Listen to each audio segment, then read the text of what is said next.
नाना कोणत्या मुजुमदारानं केलं असेल हे?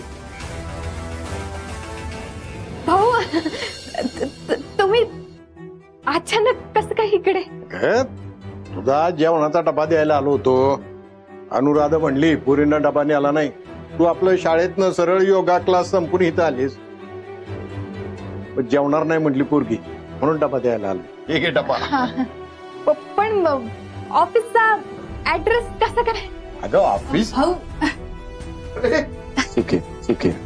भाऊ तुम्ही कशाला उगीच आला डबा घेऊन? मी चाले असते की. आत्ताच ऑफिस सुद्धा बघायचं होतं आम्हाला.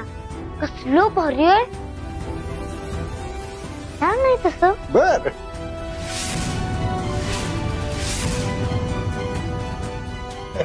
ए अथर्व छान आहे ना? या धैर्यानं भाऊंना बघून नाही म्हणजे मिळवलं.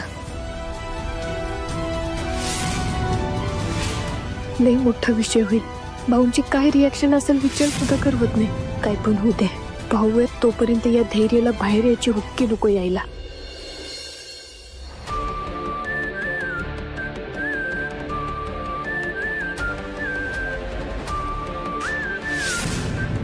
जाऊ देव दाखले मालक.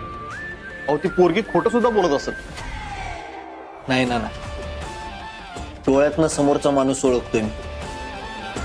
भाऊरावांची नात आहे ती, भांडखोर आहे. एक वेळ समोरासमोर नडल मला,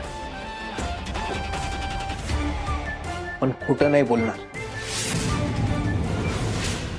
भाऊ अहो किती वेळा सांगितलं तुम्हाला तुम्ही अशी दगदग करत जाऊ नका म्हणून. हा अरे भाऊ, अरे बसा अरे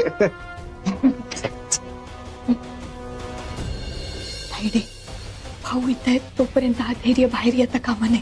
तो जर बाहेर आला ना तर लई मोठा प्रॉब्लेम होईल. होय अगं, आणि त्या धैर्याचं काही सांगता पण येत नाही.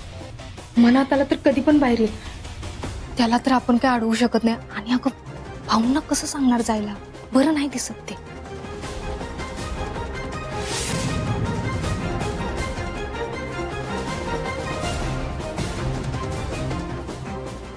करू आपण काय तर. भाऊ भाऊ त्या घे ना. नाही नको थोडा. अहो खरंच नको. मी आहे इथेच. बाय. भाऊ अहो मला डबा द्यायच्या नादात तुम्हाला उशीर होईल की शाळेत जायला विसरला तुम्ही? हा चला एक काम करते, मी येते तुम्हाला सोडायला. असं कसं सोडून द्यायचं नाना? हा शहाणपणा कुणी केलाय ते मला कळायलाच पाहिजे. वेळ आहे अजून. याला पण